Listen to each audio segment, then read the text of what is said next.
Bonjour à toutes et à tous, j'espère que vous allez bien. Je voudrais vous parler aujourd'hui du crash de Madame Pécresse, du phénomène Pécresse si vous voulez. J'ai vu dans son intégralité son discours de la Villette. Je me suis infligé ça. Même mon épouse qui est brésilienne et qui ne comprend pas bien le français, elle m'a dit: «Mais c'est qui celle-là? Pourquoi tu t'infliges ça?» Je l'ai écouté, il était déjà 11 heures du soir et je l'avais mis sur haut-parleur. Même mon épouse qui n'est pas francophone, a vu qu'il y avait un problème. Bon, alors d'une part, je ne voudrais pas donner l'impression de m'acharner sur Madame Pécresse. Je la respecte beaucoup, c'est une grande dame, hein, c'est une grande dame, hein, elle fait partie réellement de l'élite de ce pays, même si je ne suis pas d'accord avec elle. Et moi, je suis dans une position très modeste d'observateur, donc je ne vais pas m'acharner sur elle. Bon, c'est pas le but. Par contre, il est certain que Madame Pécresse n'est pas du tout faite pour être présidente de la République française. Pourquoi? Parce que Madame Pécresse, elle participe d'un phénomène, d'une maladie de la bourgeoisie française qui est devenue comme une bulle d'hélium. C'est vide de l'intérieur. Ces gens-là, c'est l'hélium de la pensée. Madame Pécresse, Monsieur Macron, Madame Hidalgo, Madame Taubira, Monsieur Jadot, c'est la bourgeoisie française. Ce sont des bourgeois et qui ne pensent plus. C'est la nouveauté de la bourgeoisie française. Elle ne pense plus, elle n'a rien à proposer. À droite comme à gauche. À droite, il n'y a plus d'idées monarchiques, il n'y a plus d'idées catholiques. Et à gauche, bah, la messe est dite, hein. Le programme a été mis en place. La France a été soumise au programme socialiste, woke, progressiste. Le résultat est là. Le pays est devenu un coupe-gorge. Et pire, il a été déclassé. Je vous rappelle que la France a 85 milliards d'euros de déficit commercial en 2021. Voilà le bilan de la gauche. Donc, la gauche n'a rien à proposer, comme la droite non plus. Donc vous avez, il ne reste plus rien, il reste juste le statut social. Madame Pécresse, effectivement, il est au-dessus de la pyramide sociale. Il reste le prestige un peu des diplômes, de l'ENA, je ne sais pas ce qu'elle a fait là. Et il reste la prétention et la suffisance. Quand je dis le mot prétention, le mot suffisance, je pense comme ça à Monsieur Attal, par exemple. Voilà, ou à Monsieur Véran. Véran, c'est la suffisance teintée de méchanceté. Monsieur Attal, c'est juste la suffisance. C'est l'hélium. Ils sont vides de l'intérieur. Ils sont remplis de leur ego. Il y a l'ego qui survit. Madame Schiappa, l'ego, voilà. Elle n'en croit pas encore ses yeux d'être devenue ministre. Monsieur Darmanin, Monsieur Bruno Le Maire qui voulait être ministre, voilà. Ok, il y a l'ego. Alors l'ego, effectivement, ça fait voler. C'est comme l'hélium, c'est un gaz qui fait. C'est plus léger que l'air, comme on dit. Mais il n'y a pas du dur. On ne trouve pas de dur là-dedans. On ne trouve pas de conviction. Donc, Madame Pécresse, elle est capable de parler du grand remplacement le dimanche et de se dédire le lundi. Mais pour elle, c'est normal. Parce que pour elle, ce qui compte, c'est son ego, c'est-à-dire son ambition, ce qu'elle est, son statut. Elle veut être présidente de la République. Voilà, c'est un caprice.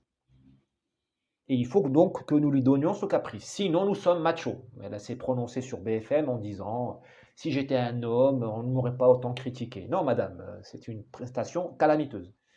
Voilà, donc homme ou femme ou trans, c'est la même chose. Quand c'est calamiteux, c'est calamiteux. Il n'y a pas de jugement à la carte. D'accord? Voilà, donc ces gens-là, ils n'ont que leur ego et et ça leur suffit. Ça leur suffit. Et donc, ils ne voient pas de contradiction. Ils peuvent dire une chose sans contraire. Madame Pécresse a diabolisé l'aile droite de LR, et là, elle roule à droite de LR. Voilà. Bon, c'est comme ça. Et pour elle, il n'y a pas de contradiction. Ce qui compte, c'est elle. Elle se regarde elle-même. Et elle est au centre du monde. Et moi, j'admire les gens comme Madame Pécresse qui sont au centre du monde. Parce qu'ils finissent par arriver à atteindre leur but. Le narcissisme fonctionne. Voilà. C'est vrai que quand on pense aux autres, à l'intérêt public, on finit par s'oublier soi-même. Alors, Madame Pécresse, Monsieur Macron, Monsieur Sarkozy, Madame Hidalgo, Madame Taubira, ils pensent à eux-mêmes.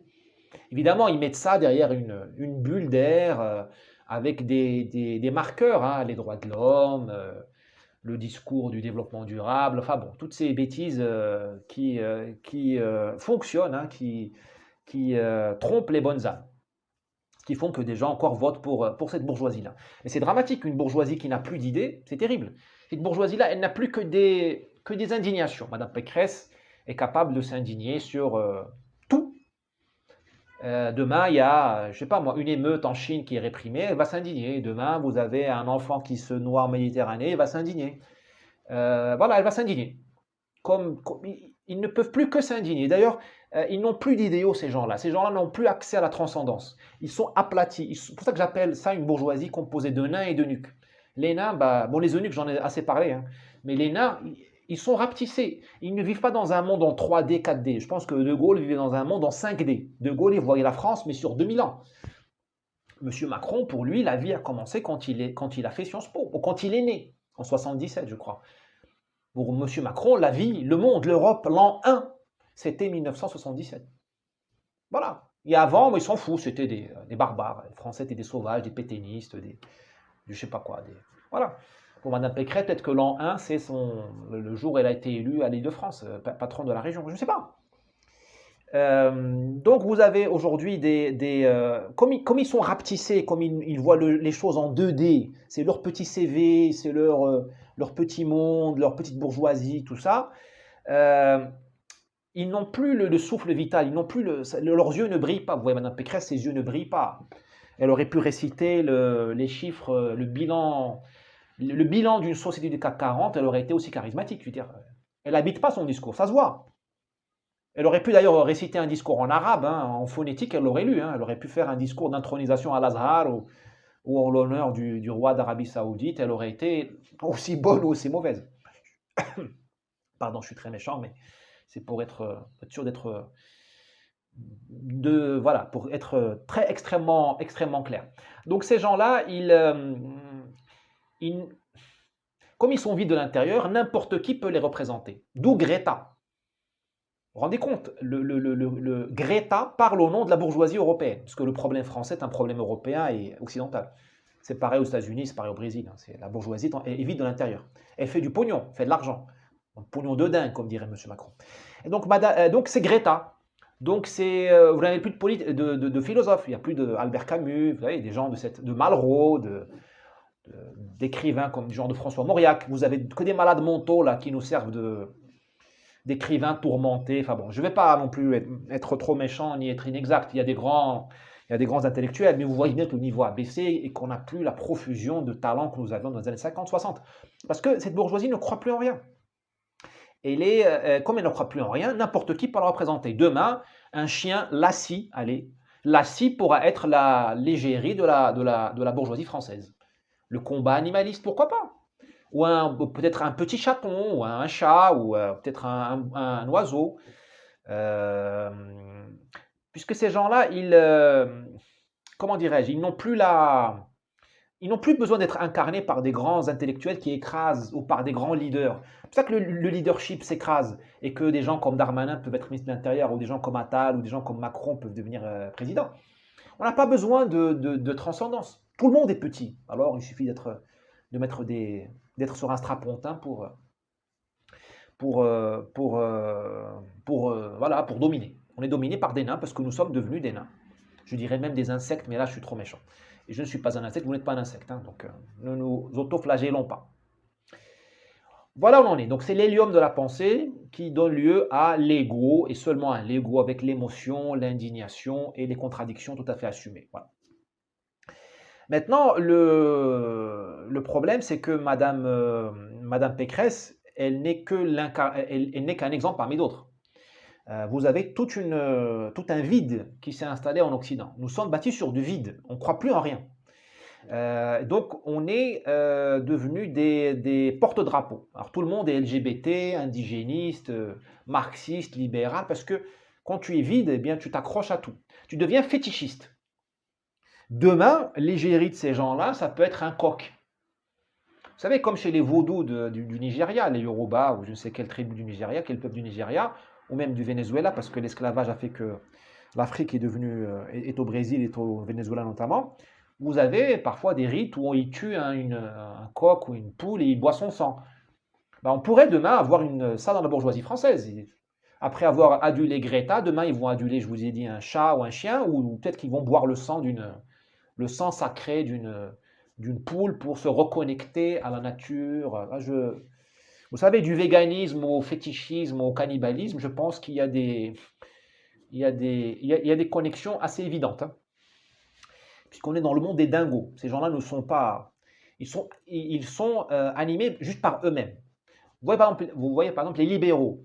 On dit en France, les libéraux, la pensée libérale. Ce ne sont pas des libéraux. Ce sont des gens qui n'ont pas de pensée. En général, j'exagère, hein, il y a toujours des gens bien. Mais la plupart des libéraux, économistes ou intellectuels, sont des gens qui n'ont rien à dire. Donc, ils sont libéraux. Comme avant, on était marxiste. Quand on ne pense à rien, on est marxiste. Finalement, marxistes et libéraux, ou ultralibéraux, ou je ne sais quoi, ou néolibéraux, ils bossent pour leurs pommes, pour eux-mêmes. C'est l'ego, le narcissisme. Le reste, c'est juste des enveloppes vides. D'ailleurs, quand on a mis le lockdown, le confinement, j'ai pas vu les économistes libéraux français s'insurger. Quand on a fermé les frontières, j'ai pas vu les libéraux français s'insurger, alors que c'est en contradiction avec leurs valeurs. D'ailleurs, c'est pas leurs valeurs, c'est juste du fétichisme. C'est juste une enveloppe un peu. Tu sais, quand il n'y a plus de sacré, tu deviens bête. Quand tu n'as plus de sacré, quand tu n'as plus de totem, tu commences à adorer des chiens de compagnie ou des Greta je te dis, des poules. Le prophète Mahomet des musulmans, il a commis une révolution parce qu'il a interdit à la tribu de Quraysh, qui est la tribu qui vit encore aujourd'hui, hein, de la Mecque, une tribu dominante de la Mecque, il leur a interdit le polythéisme. Il a condamné, si vous voulez, il a interdit l'adoration des grandes statues qu'il y avait autour de la Mecque. Parce que la Mecque, la Kaaba, la pierre sacrée, qui est un météorite, je crois, elle est là depuis bien avant l'islam. C'était déjà un lieu de culte, bien avant l'islam. Mais elle est entourée par comme on dit en arabe, al-asnam, des statues, disons, en pierre. Et Mahomet a dit, je vous interdis d'adorer ces dieux, parce que je vous propose d'adorer Allah, qui écrase de sa majesté tous ces petits dieux. Quand Jésus il a dit aux marchands du temple, cassez-vous, il a proposé aux Juifs l'accès à Dieu. Une autre version du monothéisme. Or, qu'est-ce qu'on fait nous depuis 1968 ou bien avant? Nous détruisons Jésus. Il y a un imbécile sur France Inter qui a dit que Jésus était pédé. Enfin, bon, peu importe. Disons qu'il n'est pas un imbécile. Disons qu'il est le produit, le rejeton de notre époque décadente. Voilà, pour pas le blesser. Un humoriste qui représente notre décadence. Donc, quand tu dis que Jésus est pédé, eh bien, tu te prives de la transcendance. Tu te prives du sacré. Donc, tu vas chercher le sacré chez Sephora, chez Hanouna, tu vas le chercher chez Amazon, chez McDonald's, chez Greta. Vous voyez ce que je veux dire? C'est ça, c'est très grave. Et la bourgeoisie est coupable. Parce que elle est moraliste et moralisante et elle fabrique les modes et les tendances. Parce qu'elle a le pognon et le temps et l'influence que n'a pas le peuple de base, les classes populaires. Bon. Donc, je vous ai parlé des libéraux, des marxistes. Pareil chez les indigénistes. Les indigénistes ne croient pas un seul mot de ce qu'ils disent sur le décolonialisme. Ils n'ont même pas lu Frantz Fanon, parce que s'ils lisaient Frantz Fanon, ils auraient honte de ce qu'est devenu l'Afrique. Ils auraient honte de tendre la main aujourd'hui à l'homme blanc et de demander des quotas, alors que Frantz Fanon, il a dit il ne faut pas tendre la main à l'homme blanc. Mais bon, pourquoi ils ne lisent pas Frantz Fanon? Parce qu'ils s'en foutent au fait des idéaux. La seule chose qui les habite, c'est leur haine de l'Europe, leur haine de la France et leur échec personnel. Tu sais, quand tu rates ta vie, tu cherches des coupables. Alors, le coupable désigné, c'est la colonisation française, c'est le racisme systémique. Ça leur suffit. Les islamistes de France, la plupart, ils n'en ont rien à faire du salut divin, ils n'en ont rien à faire de Dieu, ils n'en ont rien à faire. Ils n'ont pas la foi. Ils veulent juste deux choses, emmerder les Français, et ça, ils y arrivent bien, parce que dès qu'une femme porte le voile, elle blesse la France. Dès que tu as un type qui refuse de serrer la main d'une femme à la RATP, il blesse la France, il le sait très bien. Et puis la deuxième émotion que je pardonne, celle-là, c'est ils sont perdus. Parce qu'on leur demande de s'assimiler, enfin on leur demande rien, c'est ça le problème. Mais ils savent bien qu'ils doivent s'assimiler, parce qu'on ne peut pas être entre deux cultures. Parce que nous ne sommes pas des robots, hein, nous ne sommes pas bivolts, 110 volts et 220 volts. Hein, nous ne sommes pas des trans identitaires. Nous sommes peut-être des transsexuels, mais nous ne sommes pas des trans identitaires. Donc ils ne peuvent pas s'assimiler à la France pour plein de raisons. Enfin, ils ont du mal. Seule une petite élite peut s'assimiler. Quand je dis élite, ce n'est pas question d'argent, c'est question de câblage mental. L'assimilation, c'est fait pour des gens qui ont la capacité de s'oublier eux-mêmes et de renaître ailleurs. Et ils ne peuvent pas être des Maghrébins véritables, des Marocains. D'ailleurs, le Maghreb n'existe pas. Il y a le Maroc, l'Algérie, la Tunisie. On leur dit en France, vous êtes des Maghrébins. Ça n'existe pas le Maghreb. Il n'y a pas de capitale du Maghreb, il n'y a pas de culture maghrébine. Il y a des points communs entre les Maghrébins. Il y a une civilisation maghrébine, mais il n'y a pas encore d'identité maghrébine. Parce que, voilà, il y a le Maroc, l'Algérie et la Tunisie. Donc ces gens-là, ils ont un malaise. Ils trouvent dans l'islam un échappatoire. Et ça, je le respecte. Mais ce n'est pas la foi. Donc, là aussi, c'est de l'hélium. Les gens sont habités par un malaise, par une émotion, mais il n'y a pas de dur, il n'y a pas de conviction, il n'y a pas d'où les contradictions. Je disais, je pointais quelques contradictions de Mme Pécresse, qui est capable de dire le grand remplacement dimanche et de le critiquer le lundi, mais c'est comme certains islamistes français qui écoutent du rap où il y a écrit Nique ta mère, et le type il fait sa prière. Tu ne peux pas faire ta prière et écouter un rap qui dit nique ta mère. Pourtant, pour lui, c'est simple. Il n'y a pas de contradiction parce que lui, sa seule certitude, c'est qu'il veut emmerder la France et se trouver une nouvelle identité. Donc, le rappeur, il emmerde la France. Et l'islam, il permet aussi d'embêter la France parce que spontanément, nous savons que l'islam est l'anti-France. Quand je dis l'anti-France, ce n'est pas l'ennemi de la France, c'est le contraire de la France. L'islam n'est pas forcément l'ennemi de la France, mais il est son contraire. Pour plein de raisons, on pourra peut-être en parler par vidéo. Donc voilà la maladie de l'époque. Et maladie de l'époque, chez Mme Pécresse, juste pour nous faire plaisir, elle a dit, j'ai écouté son discours, hein, la preuve, elle dit, il y a trop de normes en France, ces normes qui nous oppriment. Mais Mme Pécresse, vous venez de voter le pass vaccinal, qui est une norme qui dit aux Français comment il faut boire le café. Vous avez voté pour un projet de loi, pour une loi qui impose aux Français, qui permet à l'État français de normer le type, comment tu bois un café. Est-ce que tu le bois debout ou assis? Vous avez voté ça, madame. Et vous venez nous dire dans un discours quelques jours plus tard que vous voulez pas de... Il y a trop de normes en France. Mais madame, soyez... Mais je vous comprends, madame Pécresse, comme je comprends tous ces gens-là, libéraux, je vous ai dit, les marxistes, les islamistes, les indigénistes. Il n'y a que leurs pommes. Donc, ils s'en foutent de la société. Donc, pour ça tu leur mets le pass vaccinal, tu donnes le bouton nucléaire aux Allemands, tu vends Alstom, tu démantèles le nucléaire français, tu foires la vente des sous-marins aux Australiens, ils ne bougeront pas parce qu'il n'y a que leurs pommes qui les intéressent. Ils ne jouent plus collectif. Voilà. Bon, donc Mme Pécresse, on lui a fait son procès, gentiment, parce que je vous dis, Mme Pécresse la voit très bien comme patronne du bois du CAC 40. Très sincèrement, j'aimerais bien j'aurais bien aimé l'avoir eu comme chef quand je travaille dans une boîte du CAC 40. Cette femme a du talent, mais elle n'a pas le charisme, et c'est pas grave. On n'est pas tous des vendeurs de voitures. Madame Pécresse est une grande dame, hein, mais elle n'est pas faite pour ça. D'où le problème des primaires. Mais les gars, qui est l'imbécile qui vous a obligé à faire les primaires chez LR? Donnez-lui 2 baffes de ma part. Ou chez le PS, parce que là, on fait les primaires, ça donne des catastrophes. Ça donne Hidalgo, je crois qu'ils ont fait les primaires. Non, ça donnait Hamon, je crois, je ne sais plus quoi, là. Ça a donné Hollande, s'il vous plaît, au PS. Ça a sorti Sarkozy en 2017. Je pense que Sarkozy aurait gagné les élections devant Fillon. Ces primaires, c'est n'importe quoi. C'est juste du mimétisme par rapport aux Américains. Ça se voit, on a voté pour Pécresse. On a tué ce parti.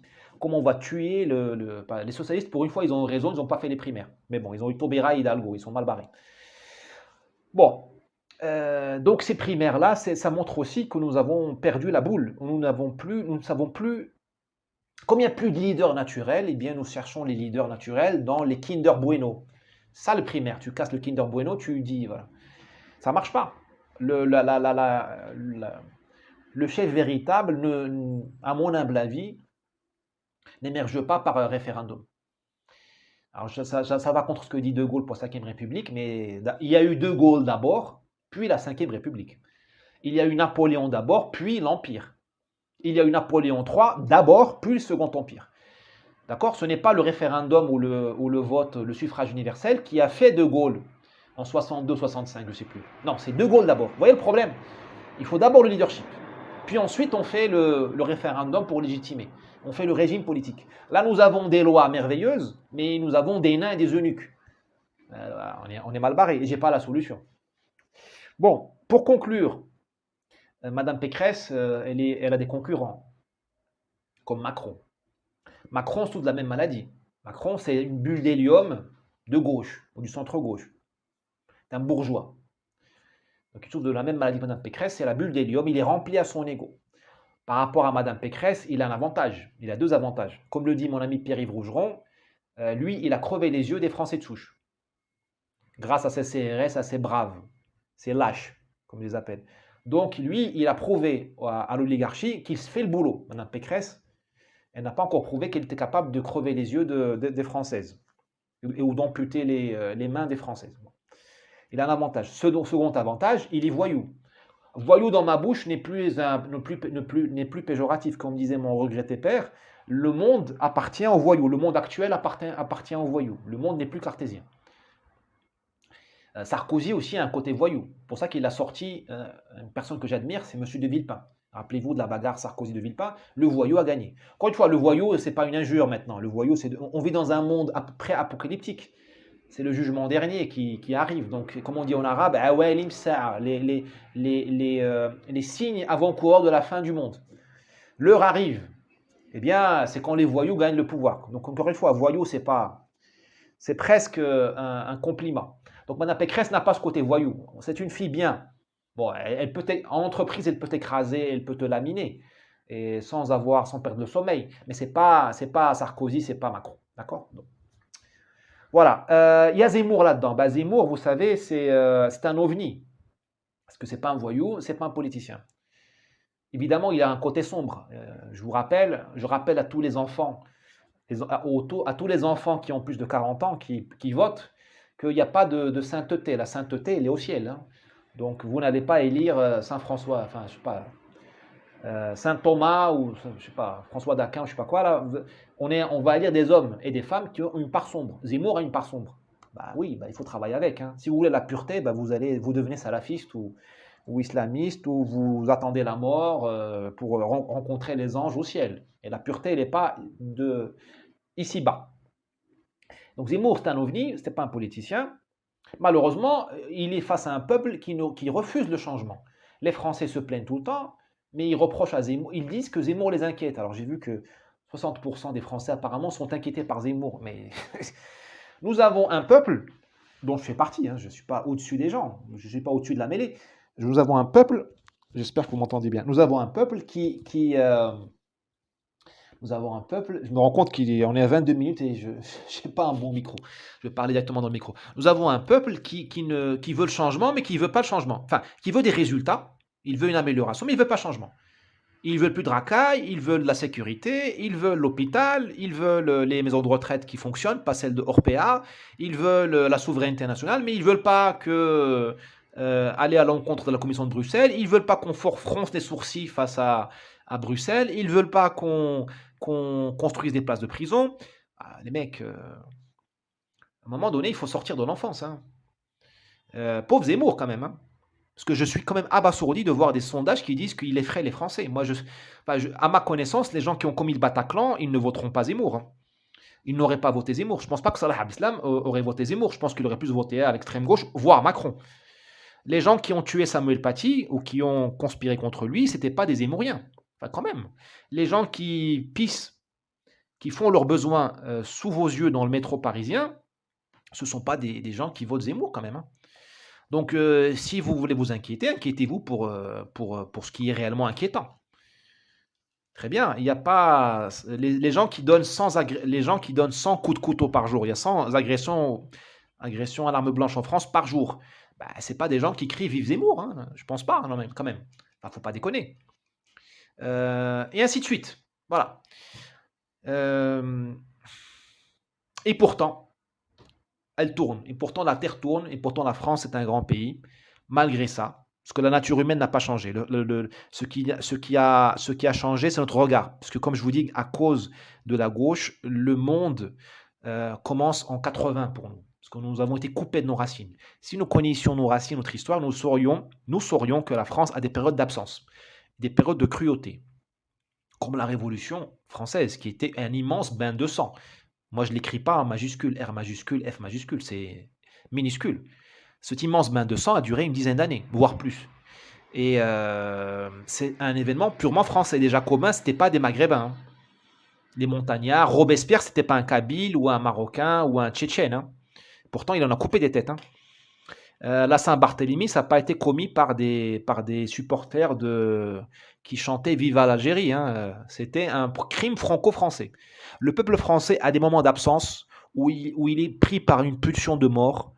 Nous y sommes peut-être, sauf que cette fois, ce n'est pas les Français qui se tuent entre eux. Ils ont délégué ça à certains immigrés ou à l'Europe de Bruxelles ou aux Allemands qui tuent les ouvriers français à petit feu en fermant, aux Chinois qui provoquent la fermeture de votre industrie et qui transforment vos ouvriers en alcooliques et en dépressifs. Bon.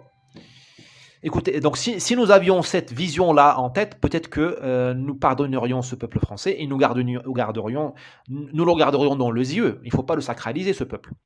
Comme disait un copain hier, un Brésilien, il m'a dit, tu sais, le peuple a vendu Jésus.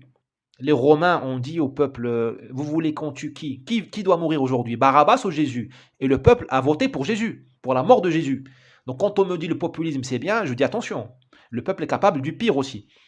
Mais le peuple est souverain. Voilà, vous voulez quoi? C'est comme ça. Donc il faut travailler avec ça. Donc connaissons le peuple tel qu'il est, aimons-le tel qu'il est, avec sa part sombre, et il faut y aller, parce que plus on se plaint, plus on fait l'intelligent, plus on est dans la recherche de la pureté, moins on agit. D'où mon respect pour Zemmour qui agit. Alors, on peut toujours lui cracher dessus, l'insulter, mais au moins il agit.